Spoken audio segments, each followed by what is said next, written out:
नमस्कार, तो जय भीम। मैं हूँ इंजीनियर स्नेहा और आप देख रहे हैं द थिंग। आने वाले 11 तारीख को 11 दिसंबर को नागपुर यूनिवर्सिटी के अंदर सीनेट के इलेक्शन होने जा रहे हैं और इसी इलेक्शन को लेकर अलग अलग पार्टियों के जो छात्र विंग है वो मैदान में है, जिसमें कि खास तौर पर एबीवीपी है, एनएसयूआई है और भी अलग अलग संगठन जो है उनके माध्यम से जो छात्र संगठन है वो सीनेट चुनाव में मैदान में उतर रहे हैं। ऐसे में एक और पैनल जो है जो इन परंपरावादी छात्र संघों को टक्कर देने के लिए मैदान में आया है, जिसका नाम है युवा ग्रेजुएट फोरम। तो इस युवा ग्रेजुएट फोरम के क्या उद्देश्य है, क्यों ये मैदान में है, किस मुद्दों को लेकर ये संगठन जो है चुनाव लड़ेगा, छात्रों की क्या समस्या है, तमाम चीजों को लेकर आज हम बातचीत करने वाले हैं। और हमारे साथ जो लोग हैं सीनेट का जो चुनाव हो रहा है नागपुर यूनिवर्सिटी के अंदर वो युवा ग्रेजुएट फोरम के माध्यम से, तो वो तमाम हमारे पास कैंडिडेट हैं और उनसे हम बातचीत करेंगे। तो सबसे पहले हमारे साथ एडवोकेट साहब हैं, उनसे बातचीत करना चाहेंगे। बहुत बहुत स्वागत है सर आपका। जय भीम, कैसे हैं आप? जय भीम मैम, कुशल मंगल हूँ मैम। तो सर, जैसे कि आप ये सीनेट चुनाव में आप मैदान में आए हैं और मुझे लगता है ये पहला ही चुनाव है युवा ग्रेजुएट फोरम का। तो पहले से तो इतने सारे संगठन हैं, छात्र संगठन हैं और छात्र संगठन के माध्यम से लगातार एबीवीपी ये कहती है कि हम छात्रों की बात कर रहे हैं, हम एससी एसटी ओबीसी की बात कर रहे हैं। कांग्रेस भी यही कहती है, उनका छात्र संघ भी यही कहता है। फिर अचानक से युवा ग्रेजुएट फोरम जो है वो क्यों मैदान में आ गई है और क्यों चुनाव लड़ रहे हैं आप ये? नागपुर विद्यापीठ के सभी पदवीधर मतदार भाई बहनों को मेरा सप्रेम जय भीम, सप्रेम स्नेह नमस्कार। साथियों, नागपुर यूनिवर्सिटी में इसके पहले मैम ने कहा कि अलग अलग संगठन के नाम से निवडणूक लड़ाई जा रही है। हमारे इस संगठन में है, मराठी में कहते हैं खूब लड़ लो बेकी नहीं आता, लड़ू एकी ने। इसके प्रेरित हमने युवा ग्रेजुएट फोरम निर्माण किया है। युवा ग्रेजुएट का फोरम यही काम करता है कि इसके पहले जो संगठन ने जिन कामों के ध्यान दिया नहीं है, क्योंकि हमारे जो संगठन के जो 10 उम्मीदवार है उस उम्मीदवार में उच्च शिक्षित उम्मीदवार है। उच्च शिक्षित नहीं रहते हुए उनके समाज में बहुत बड़ा प्रभाव है, वंचित पीड़ित लोग के लिए वो काम करते हैं।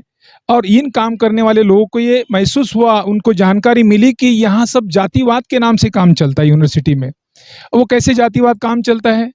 अगर हमारी पूरी यूनिवर्सिटी के हमने सर्वे किया तो नागपुर यूनिवर्सिटी का 196वां नंबर आता है।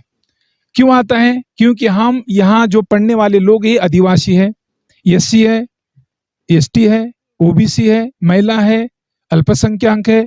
इन पिछड़े वर्ग के लोगों का आगे ना बढ़ने के लिए यहाँ का शैक्षणिक दर्जा ठीक ढंग से नहीं चल रहा है। यहाँ का रोजगार विमुख ऐसा अभ्यासक्रम नहीं है। हमारे बच्चे जो बड़ी बड़ी एग्जाम, एमपीएससी एग्जाम दो या यूपीएससी के एग्जाम दो, वहाँ कंडक्ट करने में कम पढ़ते हैं, क्योंकि उनका जो सिलेबस दिया हुआ है वो उच्च दर्जे का नहीं है। क्योंकि इस वजह से हमारे बच्चों का जो रैंक्स है, जैसे बम्बई का यूनिवर्सिटी है, जो पुणे यूनिवर्सिटी है, इन यूनिवर्सिटी का 10वां 12वां नंबर है और हमारा 196वां नंबर है। तो ये तफावत हमारे ध्यान में क्यों ऐसा हुआ कि क्योंकि यहाँ के जो जिन शासन में जो लोग बैठे हैं वो चाहते कि इन लोगों का ये ना हो। बाबा साहेब ने कहा कि शिक्षण ही वागिनी का दूध है, जो प्राशन करेगा वो तो दमदार लोगों में आवाज उठाएगा। और हमें ये न उठाने के लिए शिक्षण प्रणाली कमजोर बनवा दो, क्योंकि ये बेवकूफ बन जाएंगे।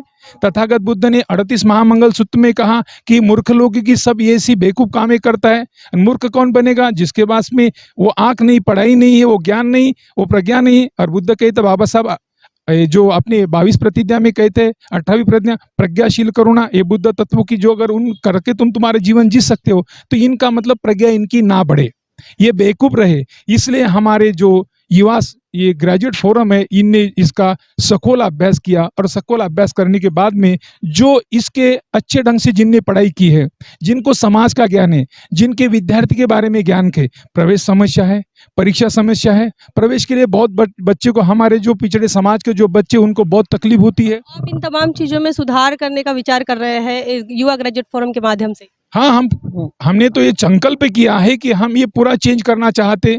हमारे बच्चों को जो प्रवेश की समस्या है वो निकलन हो, क्योंकि बहुत ज़्यादा फी लिया जाता है।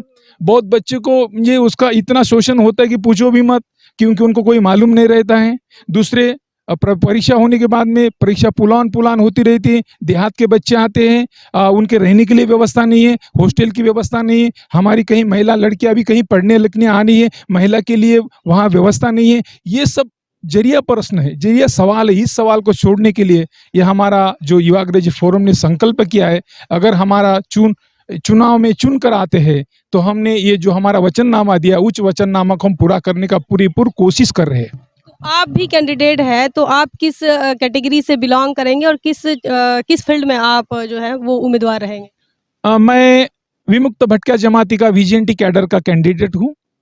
हमारे जो वीजेएनटी के लिए है, वहाँ उनके लिए जैसे एससी के लिए और एसटी के लिए 55 ये 50% में उनका ये अपने एडमिशन होता है। हमारे लिए 55% मांगते हैं। दूसरा, हमारे जो वीजेएनटी कैडर में जो लोग हैं, उसको अबकड़ किया है, एबीसीडी किया है।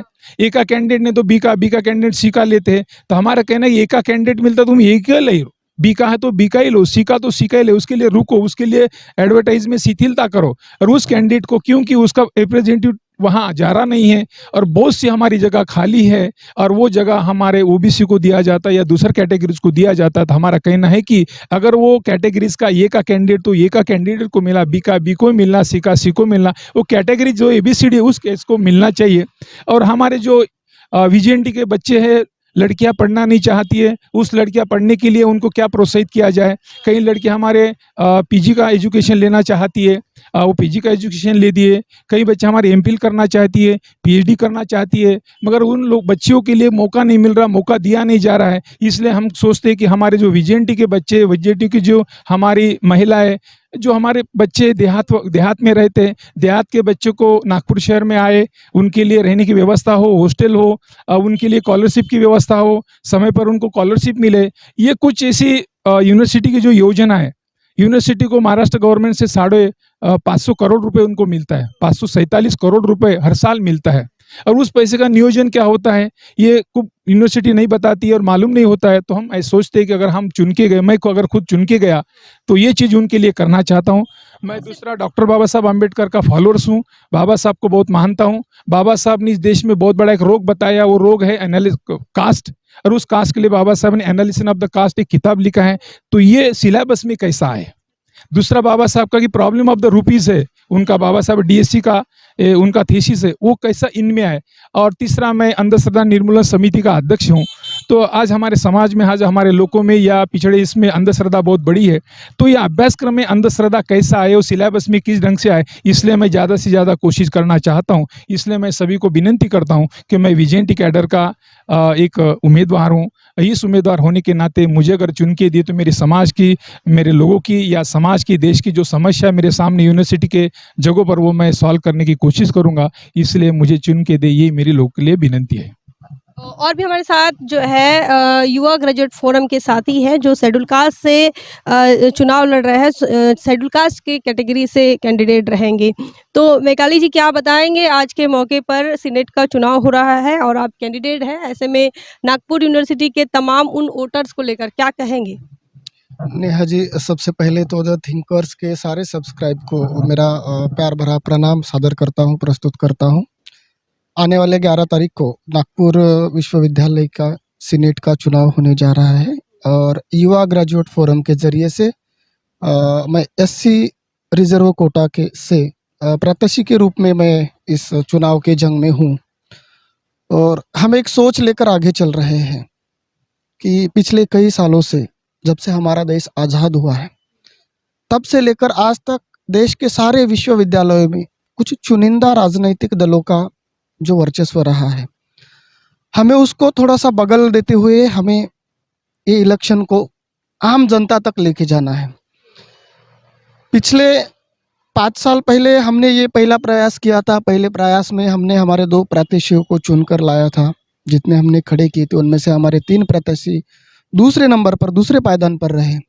ये हमारा दूसरा प्रयास है और आपको बताते हुए मुझे बहुत ताज्जुब हो रहा है कि ये हमारा दूसरा प्रयास है और प्रस्तावित राजनीतिक दल इतने डरे हुए हैं कि जो चुनाव होने वाला था 30 नवंबर को, और उससे एक 4-8 दिन पहले एक जीआर निकाला जाता है विश्वविद्यालय की ओर से और 10 दिन आगे ढकेला जाता है चुनाव को। इससे ये साबित होता है कि पिछले बार हमने 6 या 7 कैंडिडेट खड़े किए थे, उसमें से हमने 2 चुन के लाए थे और इस बार हम पूरी ताकत से, पूरे जोश से और हमने पिछले 5 सालों में जिस कामों के ज़रिए से हम समाज तक पहुँचे हैं, उसकी हिम्मत से आज हम इस चुनाव के जंग में हैं और हमें पूरा विश्वास है कि हमारा पूरा पैनल भारी मात्रा में अच्छे वोटों से चुन कर आएगा। हमारा एक मैनिफेस्टो भी हमने हमारे मतदाताओं के लिए क्या मुद्दे हैं आपके मैनिफेस्टो में? देखिए, सबसे पहले तो हम इस बात पर ज़्यादा फोकस करना चाहेंगे कि नागपुर विश्वविद्यालय का वार्षिक बजट जो है, जो 547 करोड़ का बजट है, लेकिन आज तक विश्वविद्यालय के फाइनेंशियल डिपार्टमेंट ने इतना बजट कभी खर्चा किया ही नहीं। और पर आज जैसे हम बाकी की यूनिवर्सिटीज़ हम देख रहे हैं महाराष्ट्र के अंदर, तो सारी महाराष्ट्र की कई यूनिवर्सिटियों से जो है दुगनी ये कह सकते हैं कि महंगी यूनिवर्सिटी नागपुर यूनिवर्सिटी है। एग्ज़ाम फ़ीस में ले लीजिए या फिर जनरल फ़ीस में ले लीजिए, तो नागपुर यूनिवर्सिटी से के अंडर में जितनी भी कॉलेजेस भी आती है, कॉलेज की फ़ीस कहो या फिर एग्ज़ाम की कहो, जो यूनिवर्सिटी के माध्यम से और जो छोटी-मोटी फ़ीसेस लगती है, उसमें भी नागपुर यूनिवर्सिटी का पहला नंबर है।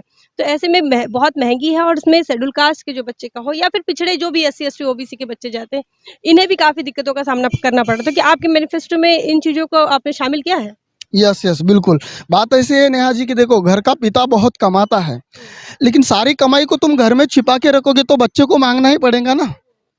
पिता अपनी इनकम को खर्चा ही अपनी आय को खर्चा ही नहीं करेगा तो बेटों से ही लगेगा ना।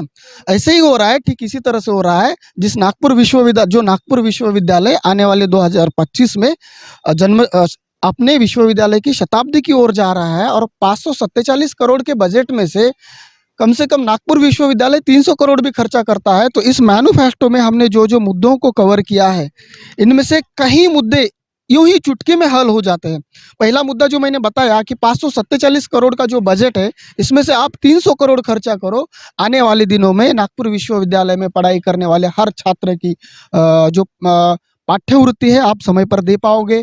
उसका जो एग्ज़ाम शुल्क है, वो दोगुने महीने से कम हो जाएगा। इंजीनियरिंग की छात्राओं को एग्ज़ाम फ़ी देना पड़ता है 2,500। अगर आप 300 करोड़ भी खर्चा करते हो तो वो 1,500 रुपये, 1,000 रुपये तक आ जाएगा। आप छात्रवृत्ति दे पाओगे।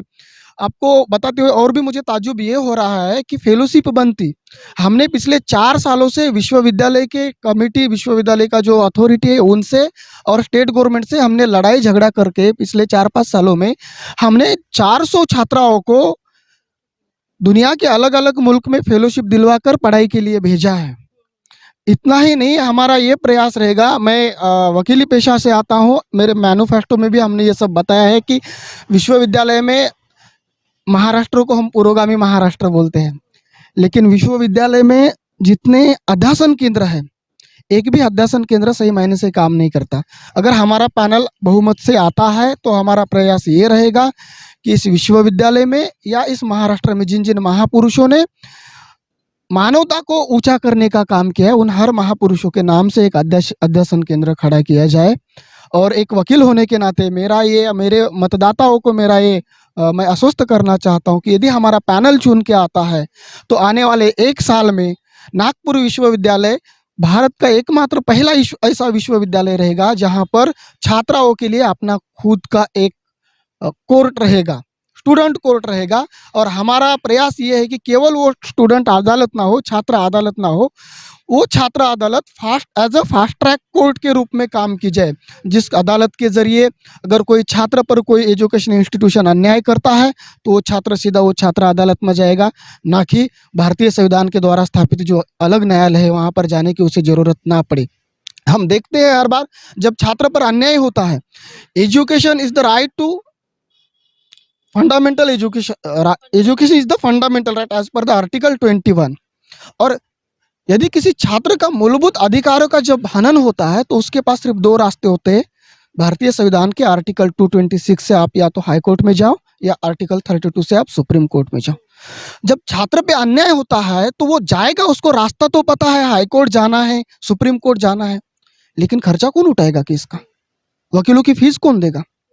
यदि छात्रों के कल्याण के लिए विश्वविद्यालय अगर छात्र अदालत की स्थापना करता है तो कम से कम पैसों में वो छात्र और कम से कम समय में, कम से कम दिनों में वो अपने आप को न्याय दिला पाएगा।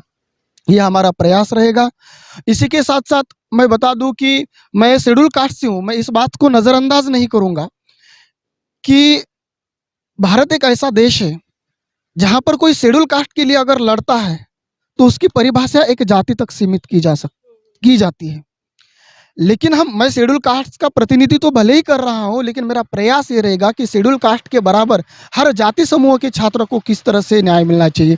अभी हमारे महाराष्ट्र गवर्नमेंट से एक बार्टी काम करती है, Baba Saheb Ambedkar research and training institute. आपको बताते हुए मुझे बड़ा फ़ख्र हो रहा है कि युवा ग्रेजुएट फोरम के ज़रिए से बार्टी का जो स्टेट गवर्नमेंट ने फंड बंद किया था, अनुदान बंद किया था, पिछले 4 सालों में हमने स्टेट गवर्नमेंट से लड़ झगड़ कर 91 करोड़ 91 करोड़ का हमने अनुदान वापस लाया है। ये एससी/एसटी के स्कॉलरशिप का भी मुद्दा जो है वो भी काफ़ी दिनों से पेंडिंग पड़ा है और काफ़ी बच्चे अभी भी सफ़र कर रहे हैं। इसी के चलते जो है विद्यार्थी को पूरी फ़ीस भी देनी पड़ रही है। ये समस्या आपको समझ में आई कि जब आप इस चुनावी मैदान में हैं तो छात्रों से आपने बातचीत की होगी, तो ये समस्या आपकी समझ आई होगी? जी, जी, बिल्कुल। कैसा है नेहा जी कि एक विश्वविद्यालय छात्रों का एक गाँव है, छात्रों का एक उनके लिए सीमित एक शहर है। देखो, हम हर महीने में अगर हमारा घर चेंज करते हैं, हमारा मकान चेंज करते हैं तो थोड़ी परेशानी होती है। स्टेट गवर्नमेंट को ये समझना चाहिए कि हर 2 साल में, हर 3 साल में छात्रों की छात्रवृत्ति जब आप देते हो तो उसमें हर 2 साल में चेंजेस लाने की ज़रूरत नहीं है। 5 साल पहले की बात की जाए तो ऑफ़लाइन फॉर्म भरते थे आप लोग। फिर उसके बाद में आपने एक डीबीटी नाम से एक पोर्टल आपने लॉन्च किया, डायरेक्ट बेनिफिट ट्रांसफ़र। उसके ज़रिए से आप लोगों ने ऑनलाइन आवेदन मंगवाए। ऑनलाइन आवेदन मंगवाए, आप लोगों ने छात्राओं के आवेदन एक्सेप्ट किए। एक्सेप्ट करने के बाद आपको छात्राओं को डायरेक्ट छात्रवृत्ति देने में क्या तकलीफ़ है? आप बोलते हो कि आप लॉगिन करो, वहाँ पर आपको कोई रिडीम नाम से एक ऑप्शन बटन दिया जाएगा। उस पर अगर आप क्लिक करते हो तो आपके खाते में सीधा मतलब वो छात्रवृत्ति की राशि जाएगी। मतलब हर 2 साल में ये ऑनलाइन के ज़रिए जो बदलाव आ रहे हैं, मुझे व्यक्तिगत रूप से, हाँ, बच्चे तो छात्र तो सफ़र कर ही रहे हैं, लेकिन ये विश्वविद्यालय को भी ये बड़ा मुश्किल हो रहा है कि यहाँ पर अगर आप चुनाव जीत कर जाएँगे तो इन तमाम चीज़ों को लेकर बातचीत करेंगे वहाँ? जी, जी, बिल्कुल। हम तो ये चाहेंगे कि छात्रवृत्ति वितरण जो प्रणाली है उसमें ट्रांसपेरेंसी आए, पारदर्शिता आए और पिछले कम से कम 10 साल के लिए छात्रवृत्ति वितरण की जो प्रणाली है वो एक ही रहे। हर साल आप चेंज करोगे तो हर साल छात्रों को छात्रवृत्ति का आवेदन करते समय में दिक्कतें आती है। कुछ-कुछ छात्र तो ऐसे हैं जिनको वो आवेदन प्रणाली अवगत नहीं है, इसीलिए वो छात्रवृत्ति से दूर रहते हैं। तो हम इसी के लिए भी प्रयास करेंगे और और भी जो कुछ समझ। तो ये हमारे साथ मैकेली जी थे जो कि शेड्यूल कास्ट से जो बिलॉन्ग करते हैं और शेड्यूल कास्ट कैटेगरी से इस सीनेट चुनाव में मैदान में हैं। तो ये इस पर भी हम बातचीत करेंगे कि एक्चुअली वोट कैसे देना है और किस तरह से आपको वोट देना पड़ेगा और कैसे-कैसे बैलेट पेपर्स रहेंगे, उस पर भी हम बातचीत करेंगे। इस वक़्त हमारे साथ जो तीसरे कैंडिडेट है युवा ग्रेजुएट फोरम के, उनसे बातचीत करेंगे। उमेश कटरे जी, बहुत-बहुत स्वागत है आपका। जय भीम। जय भीम, जय भीम। सबसे पहले मैं द थिंक के सब्सक्राइबर को सप्रेम मेरा जय भीम, सप्रेम नमस्कार। दोस्तों, किस मुद्दों को लेकर चुनाव लड़ रहे हैं आप? आप जानते ही हैं कि हमारे जो ग्रेजुएट युवा हैं, वो ज़्यादातर रोज़गार-विमुख बातें करते हैं कि मैं पढ़ाई करूँगा तो मुझे रोज़गार चाहिए, चाहिए, पर कोई संशोधन की बातें ही नहीं करता कि मैं पढ़ाई-लिखाई करके संशोधन करूँगा, मैं ये संशोधन करूँगा, मैं वो करूँगा, मैं मंगल पे जाऊँगा। ये आप आपको अमेरिका में ही दिखाई देगा या कहीं फॉरेन कंट्रीज़ है, वहाँ ही दिखाई देगा, पर अपने युवाओं में वो काबिलियत आई नहीं है। तो मेरा प्रयास यही रहेगा कि मुझे अगर सीनेट में अगर एक मौका मिलता है, तो मैं सिलेबस के अंदर संशोधन के ऊपर ज़्यादा से ज़्यादा फ़ोकस करूँगा। और रही बात रोज़गार विमुख, तो रोज़गार जो अभी हमारे युवा में एक ट्रेंड है कि गवर्नमेंट जॉब मिला तो ही एक रोज़गार है। उससे भी बढ़ के बहुत रोज़गार है, जो हमें ओपन इंडस्ट्रीज़ हो गया, मल्टीनेशनल इंडस्ट्रीज़ हो गया, वहाँ पे जाने के लिए कौन-सी स्किल लगती है, मल्टी स्किल लगती है, वो सिलेबस में लाने की मैं कोशिश करूँगा। एंड मेरा जो फ़ोकस है संशोधन और मल्टी स्किल, इसके ऊपर ज़्यादा से ज़्यादा रहेगा कि ताकि हमारे तमाम युवा घर में ना बैठे, यानी ग्रेजुएट एक डिग्री यानी एक कागज़ ना रहे, वो उनकी एक स्किल रहे, इसके ऊपर मेरा ज़्यादा ध्यान रहेगा। अपने जो वोटर्स हैं, उनसे क्या कहना चाहेंगे? मैं अपने वोटर से यही कहूँगा कि आने वाले जो 11 दिसंबर है, अभी इलेक्शन है, जिस जिसका नाम है मतदार यादी में, वो आप इलेक्शन तक जाए। होता क्या है, यहाँ मैक्सिमम वोटिंग होती ही नहीं है, सबसे बड़ा इश्यू यही है। आप चाहे गोंदिया हो, नागपुर हो, भंडारा हो, वर्धा हो, यहाँ तक आप जाते हो ना, तो आप लास्ट इलेक्शन का आप देख लो, वोटिंग बहुत कम होती है। तो मेरा जो मतदार भाई है, आपसे एक ही विनती है कि आप ये जो इलेक्शन इसको हल्के में ना लें। ये आपके राइट्स की बात है, यहाँ पे जो जाने वाले जो कैंडिडेट्स हैं, आपके राइट्स के लिए लड़ते हैं। जैसे मैंने हाल ही में बात किया, स्नेहा जी, मैंने बात किया कि संशोधन के ऊपर चर्चा ही नहीं होती है। तो ये तो संशोधन का तो खर्चा भी ज़्यादा पड़ जाता है, तो इसीलिए तो बहुजन समाज के बच्चे वहाँ तक नहीं पहुँच पा रहे, ये भी एक मुद्दा है। उसको फेलोशिप नहीं मिलती है और या फिर जिन लोगों को मिलती है, तो उन्हें ये नहीं पता है कि इन क्षेत्रों में कैसे जाना है। मतलब ये भी कहीं जो है जागरूकता नहीं है। क्या इसके लिए काम करेगा युवा ग्रेजुएट फोरम? ज़रूर, ज़रूर। हमारे मैनिफेस्टो में ऑलरेडी ये लिखा गया है कि जो 547 करोड़ का जो टारगेट रहता है, उस पे खर्चा ही नहीं होता, उस पे बात ही नहीं होती। क्योंकि जो लास्ट टाइम जो सीनेट में आप लोग चुन के दे रहे हैं, जिन लोगों को तथागत जो लोग जा रहे हैं पहले से ही, वो लोग इन पे बात ही नहीं कर रहे।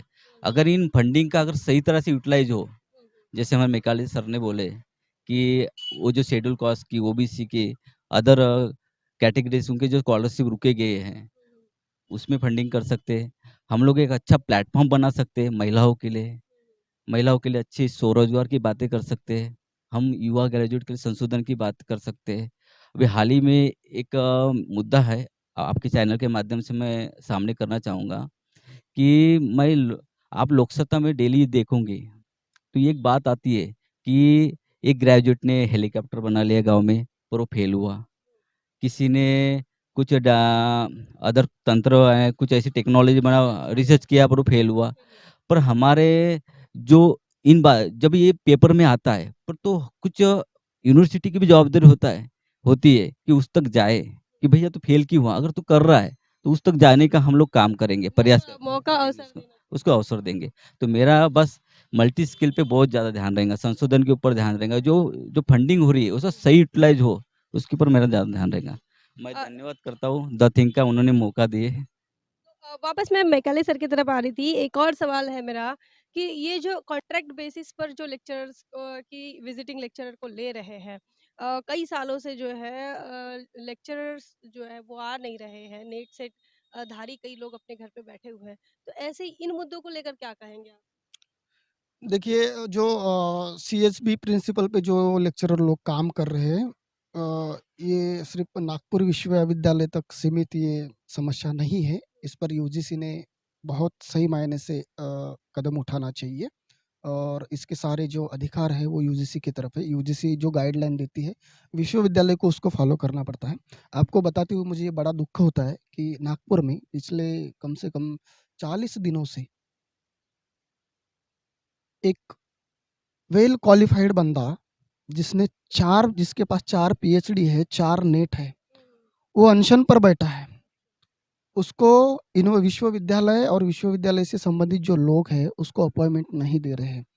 ये बड़ी गंभीर समस्या है, लेकिन इसको इसके इसके इसको भी हमने हमारे मैनिफेस्टो में डाला है। जेआरई है, जेआरएफ है, नेट है, सेट है। इसके ज़रिए जो छात्र अध्यापक के लिए पात्र बनते हैं, प्राध्यापक या लेक्चरर के लिए, उनके लिए परमानेंट फैकल्टी मेंबर उनको किस तरह से अपॉइंट किया जाए विश्वविद्यालय की ओर से और विश्वविद्यालय के ज़रिए से यूजीसी के ऊपर किस तरह से दबाव तंत्र लाया जाए और ये रिक्रूटमेंट कैसे निकाली जाए, इसके ऊपर भी हम काम कर रहे हैं। अंत में मैं इतना ही कहूँगा कि ये चुनाव आम चुनाव नहीं है। ये चुनाव आम चुनाव नहीं है। देखो, एक एमएलए का चुनाव तुम्हारे परिवार को, जितने परिवार में जीवित लोग हैं, उतने लोगों को लाभ पहुंचाता है। लेकिन सीनेट का चुनाव तुम्हारे आने वाली सदियों के नस्लों को सुरक्षित करता है। इसलिए इस चुनाव की अहमियत ये है। इस चुनाव की अहमियत ये है। एक एमएलए अगर अपनी ज़िम्मेदारियों को फुलफ़िल करने में असफल होता है, तो तुम पार्षद के पास जा सकते हो। विधायक नहीं करता है तो पार्षद के पास जाओ, पार्षद नहीं करता है तो वार्ड मेंबर के पास जाओ। लेकिन यदि एक विश्वविद्यालय में तुम्हारे बच्चे के ऊपर अन्याय अत्याचार हो रहा है, तो तुम किसके पास जाओगे? एमएलए के पास नहीं जाओगे। वो बोलेगा तो ये मेरा अधिकार क्षेत्र नहीं है। तो कौन है? तुम्हारे बच्चों का भविष्य सुरक्षित करने के लिए आप लोग युवा ग्रेजुएट फोरम को भारी मायने से जिता कर लाओ। हम इसलिए चुनाव में नहीं है कि हमें राजनीति करना है। राजनीति हमारा चुनाव, हमारा ये इलेक्शन हमारी राजनीति नहीं है। ये सोसाइटी के प्रति हमारी एक कमिटमेंट है। हम सब लोगों के पिताजी सांसद नहीं है, हमारी माताजी विधायक नहीं है, हमारे भाई-बहन पार्षद नहीं है, इसीलिए हमको इस चुनाव में आना पड़ा। ये हमारे आने वाले नस्लों को हम सुरक्षित भविष्य दे पाए, इसलिए इस विश्वास के साथ हम इस मैदान में हैं। तो मैं आपके चैनल के ज़रिए मतदाताओं से, वोटर लोगों से यही विनती करूँगा कि आप अच्छे भारी मतों से हमें चुन कर लाओ। हम आपका विश्वास 5 साल नहीं, जब तक हम सीनेट में रहेंगे, तब तक हम आपके विश्वास को दिन ब दिन याद करते रहेंगे और आपके विश्वास के लिए ही काम करेंगे। पितृसत्ताक देश है भारत और यहाँ पर जब भी महिलाओं की बात होती है तो महिला हमेशा पीड़ित ही पाई जाई जाती है। चाहे वो किसी भी क्षेत्र में हो, शिक्षा के क्षेत्र में मनु ने उसके हक-अधिकार को नकारा और आज सीनेट चुनाव में भी जो है महिलाओं के लिए अलग रिज़र्वेशन इसीलिए दिया जाता है क्योंकि महिलाओं का जो प्रतिनिधित्व है, जो पार्टिसिपेशन है, वो सही मायने में नहीं नज़र आता। 50% पुरुषों के बराबर में महिलाओं की जो संख्या होती है वो 50% नहीं दिखाई देती है।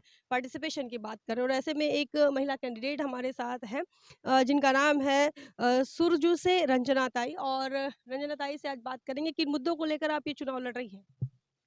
नमस्कार, मैं द थिंक जो चैनल चल रहा है उसको मैं बहुत-बहुत धन्यवाद देती हूँ और मुझे आज एक मौका मिला है कि अपनी बातें कुछ रखने का उसके लिए भी धन्यवाद करती हूँ मैं ताई। सीनेट निवडणूक 2022 का जो राष्ट्रसंत तुकडोजी महाराज नागपुर विद्यापीठ का ये जो अभी सीनेट होने वाला है 11 दिसंबर को, उसमें हमारा युवा ग्रेजुएट फोरम है, जो एकी-बेकी टीम से अंतर्गत है। अतुल कुमार खोब्रागड़े एंड प्रशांत भेले उसके संयोजक है और उसी के अंतर्गत हमें 10 कैंडिडेट खड़े हैं।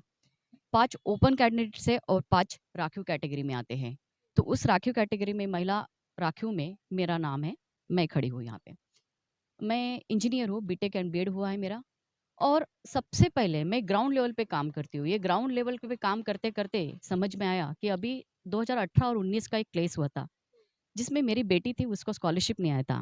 यानी she is doing the engineering उसका 3rd ईयर का स्कॉलरशिप आ गया था बट 4th ईयर का स्कॉलरशिप नहीं आया था। एट दैट टाइम मैंने देखा कि ऐसा क्यों हुआ है? तो जब ये महा डीबीटी डीबीटी का ये जो चलता है, जो हमेशा उनके रूल्स बदलते हैं, उसके कारण वो उसकी शिकार हुई है और आज तक उसको डिग्री नहीं मिले। ऑलरेडी इस गोंदिया का एक स्टूडेंट है केवल, केवल उसका नाम है, वो उसका भी स्कॉलरशिप नहीं आया है। तो उसका भी फॉरेन में अभी गया है वो पढ़ने के लिए, तो उसको 1.5 लाख रुपए वहाँ पे फीस भरनी पड़ी। उसके बाद उसको डिग्री सर्टिफिकेट मिला है मैडम। तो उसके लिए भी हमने ट्राई किया कि ऐसा ये जो चीज़ है, वो कंप्लीट होनी चाहिए। 1 साल मिलता है, अदर साल नहीं मिलता, तो इसमें कुछ विसंगति है। तो ये सारी जो दिक्कतें चल रही है स्टूडेंट से, यानी स्टूडेंट के भविष्य के साथ ये पूरी जो बैठी है आज तक, आज हम देखते हैं कि 100 इयर्स कंप्लीट होने को आए हैं नेक्स्ट ईयर। फिर भी जो प्रस्थापित कमिटी वहाँ पे बैठी है, उनको स्टूडेंट्स के राइट्स के साथ, उनके भविष्य के साथ उनको खेलना ही उनको यही समझ में आता तो है। मतलब आपको ऐसा लगता है कि जो अभी तक एबीवीपी वहाँ पर बनी रही है शासन सत्ता में रही है वो यहाँ पर भी देखो चाहे यूनिवर्सिटी में हो या फिर जनरल तौर पर हम एमएलए एमपी की बात करें हाँ। तो उन्होंने विद्यार्थियों के लिए काम नहीं किया ऐसा आपका कहना है? बिल्कुल, कुछ काम नहीं किया है। आप देखेंगे लाइब्रेरी में जाके, हाँ, वहाँ का शेड्यूल देखिए।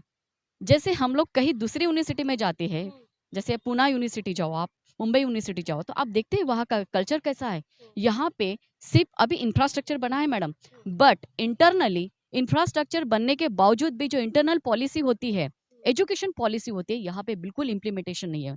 आप देखिए, आर्ट्स एंड कॉमर्स के लिए कौन-सी पॉलिसी है? उनका भविष्य क्या है? वो सिर्फ़ क्या बीकॉम करने के बाद सिर्फ़ बैंकिंग के लिए जाएँगा? पर कुछ स्किल प्रोग्राम वहाँ पे नहीं है, रिसर्च सेंटर नहीं है, स्टूडेंट का जिस विषय में इंटरेस्ट होता है, उसके लिए उसको कोई योगदान नहीं मिला जाता वहाँ पे। हुँ, उसकी कीमत ही नहीं होती। अभी भैया ने बताया कि जैसे किसी बच्चे ने ग्रामीण क्षेत्र में कुछ अपना इवेंट किया, उसकी दिमाग लगा के उसने कुछ अपनी बुद्धिमत्ता को यूज़ करके कुछ बनाया, पर उसकी कभी दखल नहीं की जाती कि वो चीज़ क्यों हमारे इधर इतना टैलेंट है, बट हर टैलेंट को हर बच्चे के यूनिक पर्सनैलिटी है, बट हर यूनिक पर्सनैलिटी के जो टैलेंट है, उसको दबाया जा रहा है। और सबसे पहले तो विदर्भ में जो शिक्षण लेने वाला, जो एजुकेशन लेने वाला वर्ग है, वो मागास वर्गीय है और इसीलिए आज हम यहाँ पे इतने सालों से पीड़ित है। हमारे बच्चे सिर्फ़ इंजीनियर्स लोगों को ही जॉब आज देखते हैं इंजीनियर्स क्या कर रहे हैं? कोई वहाँ पे कोई उनका स्किल प्रोग्राम नहीं है, तो क्या कर रही थी अभी इतने साल से? 70 साल से क्या कर रही थी? अभी इतने साल हो गए तो क्या कर रही थी? कोई भी रहे। इस प्रस्तापित कमिटी को हटाने के लिए ही हम लोग आज युवा ग्रेजुएट फोरम से लड़ रहे हैं मैडम। यही मैं कहना चाहती हूँ। ये हमारे साथ जो है वकील साहब हैं और राठौड़ जी से मैं अंत में ये चाहूँगी कि अभी ये जो इलेक्शन जो हो रहा है जिसमें युवा ग्रेजुएट फोरम है तो जो मतदाता है वो कैसे युवा ग्रेजुएट फोरम के अपने जो कैंडिडेट्स हैं उनको जानेगा पहचानेगा और किस प्रकार से वो वोट करेगा कैसी होती है पद्धति क्योंकि काफ़ी सारे जो न्यू कमर्स भी होंगे जो नए वोटर्स रहेंगे उनको इस बात की जानकारी नहीं होगी तो कैसे वोट देना है ज़रा आप मैं चाहूँगी कि आप हमारे दर्शकों को और अपने मतदाताओं को बताएँ। मेरे सभी मतदाता भाइयों को मेरी विनंती है, अभी 11 दिसंबर को सीनेट निवडणूक होने वाली है। इस निवडणूक में हमारे युवा ग्रेजुएट फोरम से हमने 10 उम्मीदवार खड़े किए हैं। तो जो पहला खुला वर्ग है, ओपन वर्ग है, इसमें मेरे ख्याल से 33 उम्मीदवार खड़े हैं। उनमें से आपको 5 उम्मीदवार को सिलेक्ट करना है।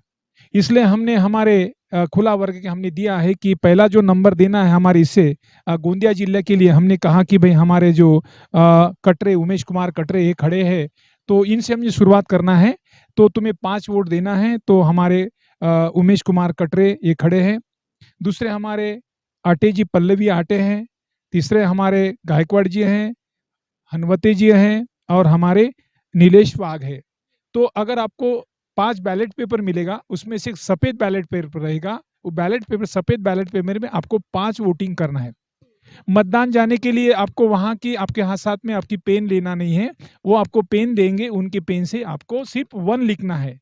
उसमें से इंग्लिश में ONE 1 नहीं लिखना है और टिक मारना नहीं है। अगर टिक मार दिए और ONE 1 लिख दिए तो वो बैलेट पेपर इनवैलिड होगा। उसके साथों साथ उसमें एक डब्बा रहता, उस डब्बे के बीच में आपको 1 लिखना है। सिर्फ 1 लिखते समय सीधा 1 लाइन देना है और वो उम्मीदवार को इस तरह से नंबर देना है। अगर आपने पहला नंबर दे दिया, पहला नंबर दो, दूसरा नंबर दो, तीसरा नंबर दो। अगर तुमने तीसरा नंबर नहीं दिया और चौथा नंबर दे दिया, पांचवा दे दिया, चौथा नहीं देने से वो बैलेट पेपर इनवैलिड होगा। उसके साथों साथ आपको 1 नंबर किसी को भी देना है।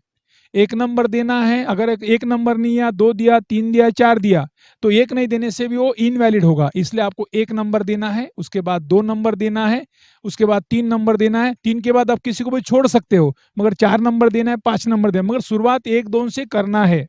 करते समय सीरियली नंबर आना चाहिए, बीच में कोई छूटना नहीं। अगर छूट गया तो वो बैलेट पेपर इनवैलिड होगा। इसलिए तुमने जो व्हाइट पेपर रहेगा उसलिए आपको ध्यान में रखना। हमारी विनंती है कि हमारे युवा ग्रेजुएट फोरम के 5 उम्मीदवार आपको चुन के देना है। गोंदिया जिले के लिए हमने विनंती किया कि गोंदिया में उमेश कुमार कटरे को नंबर 1 देना है, उसके बाद हनवती को देना है, गायकवाड़ को देना है, आटे को देना है और वाघ को देना है। भंडारा के जिले के लिए हमने कहा कि हमारे इसमें से जो है भंडारा का हमने पहला नंबर किसको देना है उसके बारे में हमने हमारे जो एक बैलेट पेपर रहेगा या हम एक चिट्ठी देंगे उस अनुसार देंगे। वर्धा के लिए क्या रहना और नागपुर में हर के लिए हमने दिया। उसके बाद में रिजर्व का हमारा जो 5 बैलेट पेपर रहेगा, एक SC के लिए रहेगा। OSC के इसमें जो लिस्ट में कुल उम्मीदवार मेरे ख्याल से 5 है, 5 में 6 है, 6 में से दूसरा नंबर पर हमारा सचिन मेकाले जी रहेगा, उनको तुम्हें 1 नंबर देना है। उसके बाद VJNT का 5 कैंडिडेट है, उसमें रमेश राम जी राठौड़, मैं खुद, इसको तीसरे नंबर पर उनको 1 वोट देना है। उसके बाद कोराम का मेरे ख्याल से 7 उम्मीदवार हैं, उसमें से कोराम को 4 नंबर है, उनको 1 वोट देना है, 1 नंबर देना है। तोराम इनके भी मेरे ख्याल से 7 रिजर्व कैटेगरी हाँ रिजर्व कैटेगरी है। जो कोतोराम है वो ST में है, उनका 5वां नंबर है। तो कुल उम्मीदवार वहाँ 7 है, उसमें से 5 नंबर उसका है, तो 5 नंबर उनको 1 देना है। और हमारी महिला उम्मीदवार है रंजना तय सुरजू से, कि कुल मिला के 6 महिला है, उसमें से 6वां नंबर हमारी रंजना दीदी का है, उनको 1 नंबर देना है। और ये साथ में जाते हुए अपना एक जो कुछ पहचान पत्र है, आधार कार्ड कहो या तुम्हारा ड्राइविंग लाइसेंस कहो या तुम्हारा कुछ भी जो एक आइडेंटिटी कार्ड है वो आपको साथ में लेके जाना है। और आपकी पेन के यूज़ न करते उनकी पेन की यूज़ करना है। और हमारी सभी को मतदाता को विनंती है कि आप हमारे युवा ग्रेजुएट फोरम के सभी के सभी स्टूडेंट को सभी उम्मीदवार को चुन के देने की विनंती करता हूं। और सभी को मैं सप्रेम जय भीम करते हुए मेरी बात को खत्म करता हूं। कोई हेल्प डेस्क है, अगर किसी को कोई दिक्कत है तो आपके किसी भी नंबर पर संपर्क कर सकते हैं, ऐसा कुछ है? हेल्पलाइन कौन सी दी? हाँ, हमारी जो हेल्पलाइन यहाँ दी हुई है, हमारे 2 हमारे संयोजक है अतुल खोबरागढ़ और प्रशांत भेले, उनका मोबाइल नंबर है, आप मोबाइल नंबर नोट कर लीजिए। हाँ लिंक पर दे देंगे 9970853714। ये अतुल खोबरागढ़े का है और प्रशांत भेले का है 7387246177 इस तरह से हमारे 2 संयोजक है, इनसे आप कांटेक्ट करके आपकी समस्या का निर्मूलन कर सकते हो। साथियों इस युवा ग्रेजुएट फोरम के तमाम कैंडिडेट से हम बातचीत कर रहे थे और नागपुर यूनिवर्सिटी के जो चुनाव है सीनेट के चुनाव होने जा रहा है 11 दिसंबर को ये चुनाव है और ऐसे में युवा ग्रेजुएट फोरम ये भी इस मैदान में ये चुनाव लड़ रही है। उनके माध्यम से जिन कैंडिडेट से हमने बात की है उस बातों को लेकर आपका क्या विचार है, आप क्या सोचते हैं और जिस प्रकार से उन्होंने अपील की है उनकी अपील को ध्यान में रखते हुए आप 11 तारीख को चुनाव जो है चुनाव में जाएँगे और वोटिंग ज़रूर करेंगे, ऐसी आशा उम्मीद करते हैं। तमाम मुद्दों को लेकर आपका क्या ख़्याल है? कमेंट सेक्शन में ज़रूर बताएँ। बने रहे द थिंग पर। जय भीम, जय भारत। बहुजन विचारधारा को घर-घर तक पहुँचाने के लिए हमारे यूट्यूब चैनल को सब्सक्राइब करें, लाइक करें, कमेंट करें, शेयर करें और बेल आइकन की घंटी दबाना ना भूलें।